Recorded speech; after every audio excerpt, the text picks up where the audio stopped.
you ready?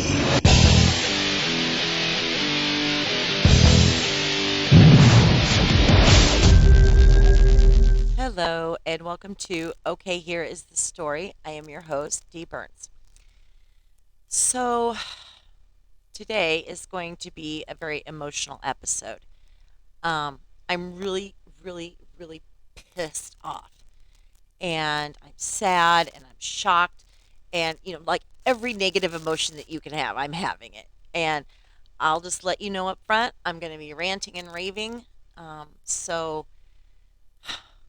just I mean I don't even know what to say to that, and I hope that this episode kind of makes you upset also.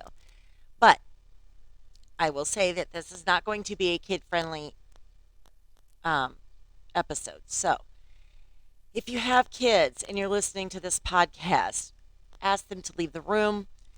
Maybe not listen to it when they're around. Listen to it when you're by yourself, because there will be language, and that is your warning. Okay. But before we get into that, as you know, I have self declared myself the cheesy joke queen of Wisconsin. Oh, so when I first kind of started doing this, the best friend was like, "You're so stupid. I can't believe you tell those jokes. They're so dumb." Okay, now, fast forward to, you know, now. He will come over and he's like, "I got a cheesy joke for your podcast." So he's kind of into it now. So this morning he came over, he's like, "I have a cheesy joke. You can use it on your podcast if you want." And I said, "Okay, it's good because I don't have one." So here it is. Be ready because it's funny. Okay. What do you call a reluctant potato?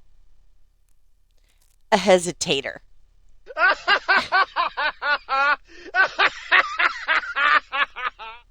do love that joke. So again, that joke is for you.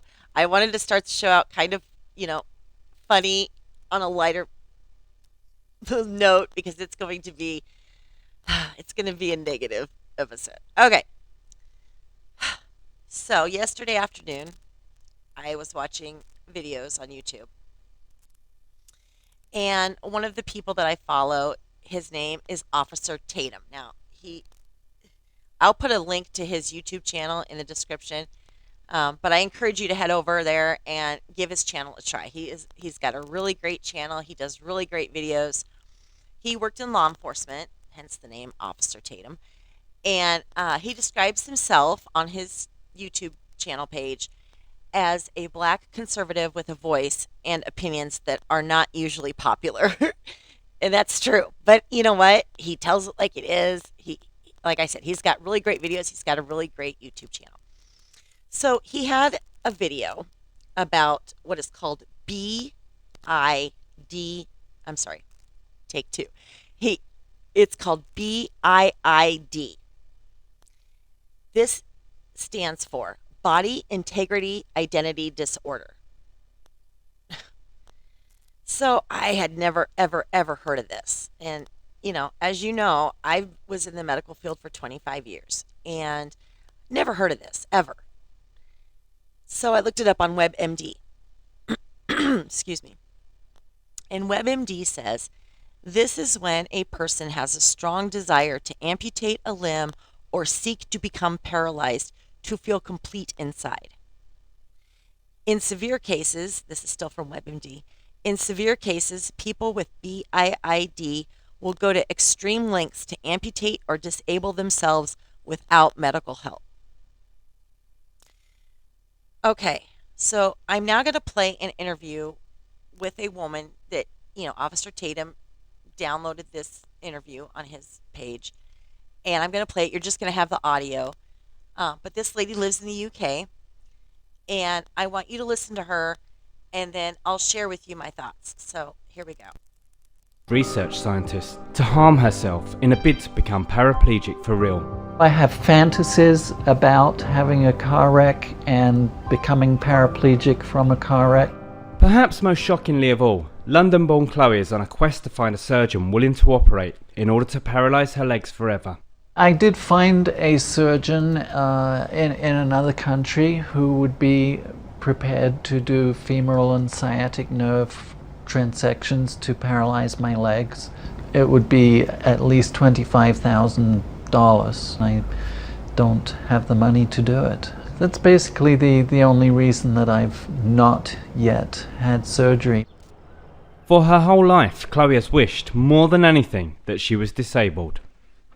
From about 10 years old, I somehow got the idea to bandage my legs when I was home alone so nobody would know what I was doing. I sort of fabricated a leg brace so that I couldn't bend my knee. And walking around like that felt, oh wow, this is how it's supposed to be. Okay. So, first thing I want to say is shame on the doctor who is willing to provide this woman with this surgery. You are only looking for the money. You have gone against your oath of doing no harm, and you should have your medical license taken away and never allowed to practice medicine ever again in any country. This lady says that she needs to be disabled. Okay, bitch, let me tell you what it's like to be disabled. If you have if any of you have ever, listened to past episodes of my podcast for very long, you know that I have multiple sclerosis and I am in a wheelchair. I have lost everything. I lost my career. I can't drive.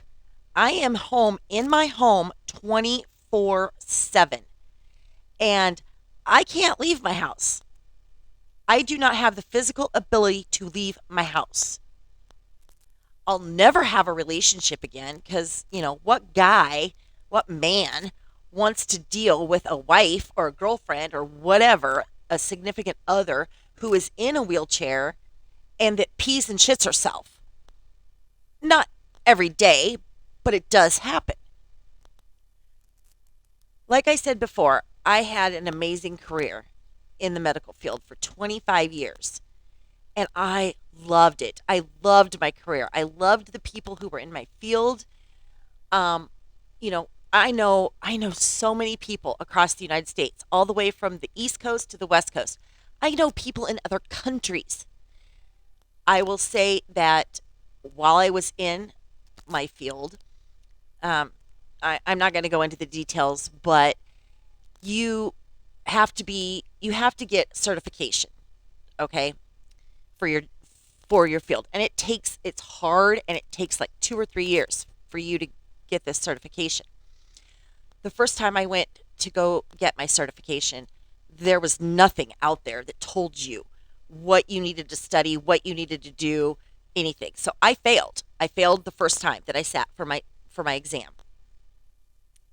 This exam is like 2 hours long, and there's like 200 questions on the exam. I mean, it's crazy. But I didn't have anybody. I didn't have anything. And when I failed my exam, okay, so I went back and I studied another year and I took it again and I passed. When I passed, I was like, nobody in this field will ever go through this again. And I developed a program to help people study. I developed a group on Facebook. Um, I think that's all we used was Facebook. But every day I would meet with people over Facebook and I would help them study for this exam. It blew up. I knew people I was teaching people from all over the world. I was teaching people from Israel and from the Middle East and from England and Canada. I mean, it was people from all over the world. And I would go to these conventions that we have every year, and people would run up to me. I had people ask me for my autograph because they're like, "You don't understand what you are in our country. We love you. You help us. You help us study and get this exam."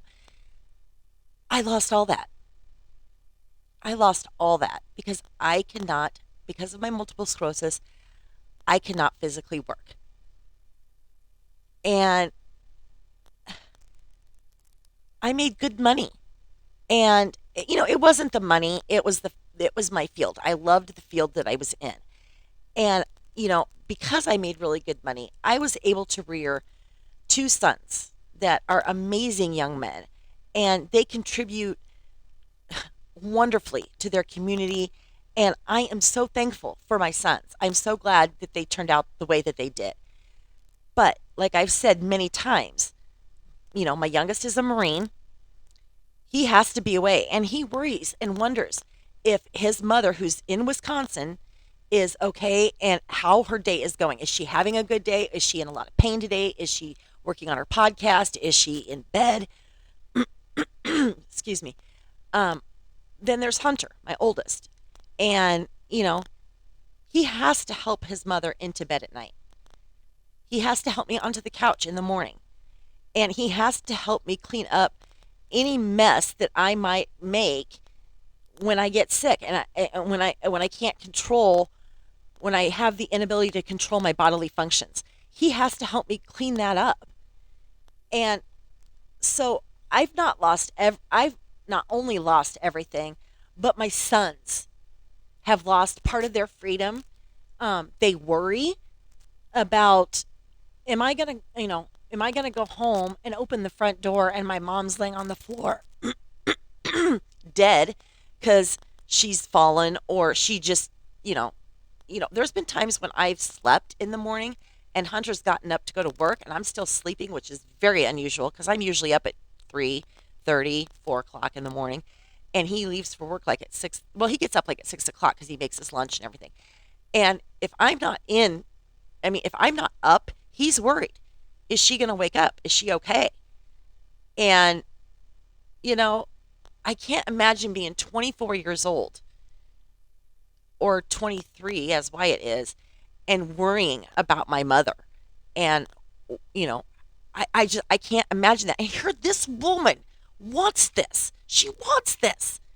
Ugh, I am just so fucking pissed. I am so pissed. Why would you want to live this lifestyle? I don't understand. I could no longer drive. I willingly gave up my license because I was having a very hard time moving my right foot from the brake to the accelerator or from the accelerator to the brake. And I, you know, I didn't feel it was safe for me or anybody else on the road. And it was the hardest decision. It was one of the hardest decisions I've made because I knew if I gave up my license willingly, I would no longer be able to drive and I would lose that freedom. And, but I felt it was a safety issue and I wasn't going to put anybody else's life in jeopardy. I wasn't going to do it. I'm completely homebound. I leave the house one time a week, one time a week. And that is to do my laundry. Best friend takes me. He comes and gets me at 4:30 on Sunday morning. We head to the laundromat. And he's doing his laundry too, but he helps me do my laundry. And he carries it in for me and I sit and put it in the washer and do all that, but when I fold it when it's done, but he still helps me get into the car, helps me get out, whatever. And as much as I love my home, it's a prison. I don't have the ability to leave. So I can't even leave to go to the end of my street, which is 1 block, to catch a ride on the bus. I live 2 blocks from what's that place called? Speedway. Speedway, which is like a quick trip. It's a little convenient gas place. It's 2 blocks away. I can't even go 2 blocks to Speedway if I want a candy bar or just want to get out of the house. I can't. I do not have the physical ability because I am disabled. I live with constant, excruciating pain. And I'm going to try to explain the pain to you the best way that I can. And any description that I give is not giving you an idea of what I go through. But so Take the worst pain that you've ever had, you've ever experienced, whatever that might be. If you broke your arm, you've had chest pain, you went through childbirth, you have really bad back pain, you have compressed discs in your back, whatever it is, okay? Take that pain. Put that pain all over your body, from the top of your head to the tips of your toes. Keep the pain there for 24 hours a day, 7 days a week. No breaks. No breaks ever. The pain is constant. You are exhausted because is your body is constantly fighting itself, trying to get rid of the pain, but you cannot. And because your brain, oh my gosh, because your pain is so excruciating, your blood pressure is astronomical. On my okay, here's the story light episode 2, I talk about how my nurse and my social worker came in and did a home visit. She took my blood pressure, the nurse did. Okay. My whole life, I have had low blood pressure. I mean, I've gone to the doctor. Even when I was pregnant, my blood pressure was like 120 over 80, which is normal. But, I would always go to the doctor and they would take my blood pressure. And the doctor or the nurse would be like, your blood pressure is so low. High blood pressure is bad, but so is low blood pressure. And mine was always low. I would say within the last 2, 3 years, my blood pressure is high, but it's not because I have high blood pressure. It's because of the pain. Pain will shoot your blood pressure through the roof. But she was, like I said, the nurse was over here the other day. She took my blood pressure. Okay. I normally run about like 110 over 70. I mean, it's low. It's not, it's low. It's below the 120 over 80 normal blood pressure. It's considered normal blood pressure. Yesterday, my blood pressure was 170 over 95 because I was in so much pain. Crazy. And this woman wants this. She wants to not have a limb. She wants to be she is in a wheelchair. If you go to Officer Tatum's uh, YouTube channel, you'll see the rest of the interview. She skis. She skis. She drives. She walks. But when she goes home, she gets in a wheelchair. She puts her legs in braces that you would see on a person who has like cerebral palsy. I'm 52. And life wasn't supposed to be this way. I have always, and you can ask my boys and they'll tell you, I have always been an independent person. I've always done things for myself and my boys. Now, at this part in my MS, I have to depend on Hunter and Wyatt and even best friend to help me in the smallest of chores that I need to do every day. If you are so stupid that you need to be disabled, you should get no help with anything, no money. You should not be allowed. Now, I know this woman's in the UK, but I'm sure there's cases like this in the United States. I have no doubt. You should get no resources. None. You want to be disabled? Fine. You can be disabled, but your insurance will not cover the surgery for you to become disabled. You get no resources. You can't be on Medicaid. You can't be on Medicare. You do not get to file for disability. You get nothing. Nothing. Because these are the people that come in and they take the resources away from the people like me who need them. Who need them. You have no idea. And I have talked to my cousins, Vicky and Jenny and Kara and Cami about this, and my cousin Selena. They have seen the tears. Okay. For me to file for disability was traumatic. because I don't want help. I need it, but for me to swallow my pride and say, I need help. I need help. I can no longer, my disease has progressed enough that I can no longer live the life that I should be living at 52. This was supposed to be the time of my life when I'm living by myself. I'm dating. I'm traveling. I'm jumping in my car on the weekend and heading to Iowa for the weekend. I'm still have an amazing career. So, obviously it's not. Oh, sorry. There's a hoopty cart.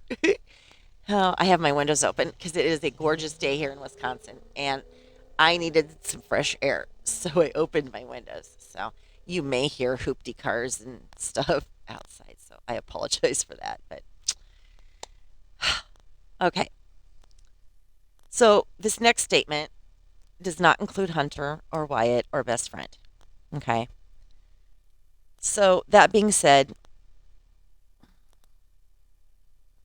I have lost so many friends and family members, and I am so lonely because very few people come around anymore. And I do not have the ability to go see them. And if they do come around, it's out of obligation or they're trying to make themselves feel better about doing something good. Um, People will say things like, I need to come see you, or, I'll come get you and we'll go out for lunch, or we'll go shopping, or we'll go to the casino, or, whatever. They never do. And out of all the family and friends that I have or had over my 52 years of being on this planet, I will say only one person has ever done anything to raise money for MS, and that person is Betsy Hott. She's like my little sister. I grew up with her. My mom and her mom are best friends and have been best friends forever. And, she's got an older brother, Kevin, and Kevin and Betsy, and then there was me and my sister. So I was the oldest out of the four of us, and then Kevin was next, and then my sister was next, and then Betsy was the youngest. And Betsy has type 2 diabetes. She's had it since her whole life. I mean, she was real little when she got it or when they discovered it. And Betsy will, every year, she does an MS walk in Iowa where she lives. And she always sends me pictures of her and her son doing the walk together. That is the only person in my 52 years of living that has done any kind of fundraising for MS for me in my name. And I'm just going to say this, and if my family listens to my podcast, it's probably going to piss them off. And I don't say it to be mean. Trust me, I don't say this to be mean. I say this as a point of when you are disabled, these are the things that you deal with. And I had a cousin, Derek. Derek was, I want to say, a year younger, maybe not even a year. Might just be a few months younger than me. And he was diagnosed with ALS, and it was very traumatic. Trust me. It was, if you know anybody who has had ALS, that is a terrible disease. It is terrible, terrible, terrible, terrible. And as a matter of fact, I was just talking to his wife, not long ago, Chrissy, and we were talking about my MS versus his ALS, and she was saying, "Oh, but he didn't have pain." She said ALS patients really don't have pain; they just lose the ability to control their bodies. And I was like, really? Because I thought he was in pain. But I will say my whole family, when he got diagnosed with ALS, and before I say this, please understand, I'm not saying this for boo hoo, poor me, okay? I'm just stating a fact. When he was diagnosed with ALS, my entire family, and I've said on this podcast before, I come from a huge family, huge family. And my entire family would go down to Illinois and would do an ALS walk. And they would go down there and they would help him with anything that he needed. And, it was just, it was great. It was great to see my whole family come together.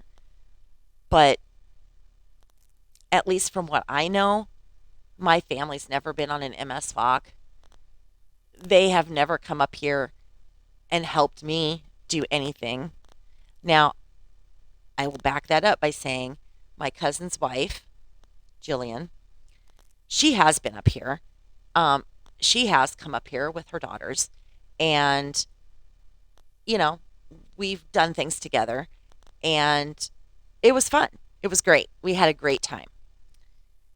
But I've never had the huge amount of my family members come up here to Wisconsin. They've gone to Illinois. Now, I will say that my cousin Derek lived, I think, he lived in Rockford, Illinois, but I think Rockford's only like an hour from here, so it's not that far from where I live in Wisconsin.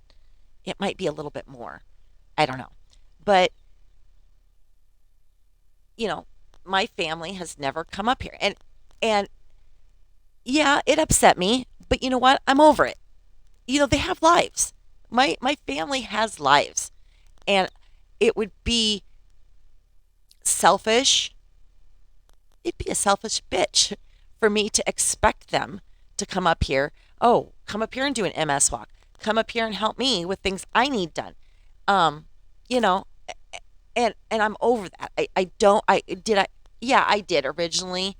There was a time when it really upset me, but I got over it. And it's like they have lives. I don't expect them to come up here and help me or spend time with me or whatever. I don't. I don't anymore. And that's fine. We talk on the phone. We see each other over the internet and whatnot. So that's fine. Like I said, I'm over that part. But so back to this lady who wants to be disabled, who feels that she needs to be disabled. I am so sick of everything being a disorder or a syndrome or, people, well, I don't feel comfortable in my body. Um, it blows my mind because, I look at my life and everything that I've lost because of this disease. I look at my life as things I will no longer have because of this disease. I will always be lonely. I will never have a guy, uh, a significant other again. Um, I think I've talked about before how I am obsessed with New York City. I love New York City. And, the plan was, in my mind, once my boys were grown and gone, um, once my ex-husband and I divorced and I raised the boys, while I was raising them, I was thinking, okay, when they're grown and gone, I am going to try to get a job in my field in another state, another city. I was hoping it would be New York City. I really wanted to go to the East Coast. I will tell you to this day, I still get through LinkedIn, I still get questions. Would you be willing to come and work in Boston? Would you be willing to come and work in Philadelphia? Would you be willing to come and work in LA? I get them all the time because I established myself in my field and I was good. And the plan, like I said, was for me, once the boys were grown and gone, I wanted to move out of Wisconsin. Not that I don't like it. I wanted to move to a big city, either on the East Coast or the West Coast. I wanted to live on a coast. even travel to New York City would be great, but I will never get that opportunity again. I especially would never be able to live in New York City. New York City is amazing. I love it so much, but it is not handicap friendly. Um, everything is stairs. You got to go down the stairs to get into the subway. I mean, there's elevators, but they're not at every single subway stop. Um, and there's just so many people in New York City. How in the world do you maneuver through that crowd of people in a wheelchair? I mean, people do it, I'm sure, but I don't know how. I don't know how they do it. I, it's just so many things that I will not be able to do. And I'm only 52. I'm not, I'm, if you ask best friend, he'd say I'm old, but, I don't feel like I'm that old. And I get on social media, and this is where I kind of have to step back from social media sometimes because I will get on social media and I will see my friends who are my age, who are divorced, meeting new people, getting engaged, getting married. I think I told you in the episode titled, Yeah, He Broke My Heart, that guy that I was dating. He's my age. And I just happened to look on social media one day and saw that he had gotten remarried. And I was shocked. And although I'm happy for him because he's happy, I think, damn, that's not fair. Why can't I meet somebody? Why can't I have a significant other? And, best friend, when I have him on the show, you'll see he's very blunt and to the point and he's honest. And he tells you like it is. And him and I have had this discussion. And he said, it is not fair of you to ask a man to take all that on. And he's right. He's right. That is not fair. That is not fair for me to go onto a dating site and, talk, find a guy and talk to them and then, you know, develop a relationship and then ask him to take all this on because it is messy. It is messy. And this disease is nasty. And being disabled sucks because the world is not handicap friendly. I'm here to tell you the world, you think, oh, well, I thought it was the law that they had to have that. Yeah, you think, but, it's not. And you go to a grocery store, they don't have the doors that open automatically. You have to sit there in your wheelchair, grab the door, and wheel yourself back to open the door. It is not a handicap friendly world. And I cannot believe that there are people out there that want to be disabled to make themselves feel complete. It's total bullshit. You obviously have a mental health issue, and that is where we get into these disorders and these syndromes, and I don't feel comfortable in my body, so I need to do this, and I don't feel comfortable doing this, so I've got to change this, and we're just supposed to accept it. We're just supposed to accept everybody. Well, no, because you know what? People don't accept me. People see me in a wheelchair. They don't accept me. Um, just I don't know. I just this world is just going downhill fast, and I'm sorry, lady. I am not going to accept you, and I am not going to say, oh, look at her. She needs to be disabled. She needs to have her legs paralyzed because she has healthy legs that she can walk. She can get in and out of her bed easily, and she can go skiing. The video shows her skiing, and she can get in a car and drive. She can leave her house. And I'm sorry, lady, I am not accepting you. I'm not. I'm not accepting you. And if that offends people, then you know what? Just dislike my page, unsubscribe to it. That's fine. Yeah, I want to grow my page, not because I want to be famous or I want money, or because let me tell you, I don't want money from my podcast. I can't get money from my podcast because I am on disability. And because I'm on disability, I can't work. I can't get paid from any other source, which is fine because I get enough from my disability to pay my bills and have a little extra left over every month. So, yeah, I want to grow my channel. I do because I feel like I have an important message that I want to get out to people. But if you're going to be offended, whether you are family or a friend, whether I know you or not, if this show today offends you and it upsets you, then unlike my page, unsubscribe. That's fine. I don't need you here. I love you, and, you know, but I don't need you. So I think I'm going to say that that's all for today, just because, this has taken a lot out of me physically. Stupid, stupid disease. Anyway, please like, share, or subscribe to my YouTube channel if I didn't offend you and you're not pissed off at me. Please make sure to hit the bell so that you'll get notified when a new episode drops. The links to social media for Okay, Here's the Story are found in the description, along with a link. I did include a link to Officer Tatum's YouTube channel, and I did send him a message and told him that I was going to be playing his video on my podcast and that I was going to have a link to his YouTube channel. Not that I have a lot of listeners, but I wanted to give him credit where credit is due. So I don't want to steal any credit from him. So please take the time to go to visit his page. He's got a lot of amazing videos, and he's very informative. And again, he's another person that is straight to the point. He's honest. There's no bullshit with him. So please go visit his page. Everyone, I hope that you have a great rest of the week. Keep watching for episodes that are being dropped throughout the week. I love you all, and thank you very much.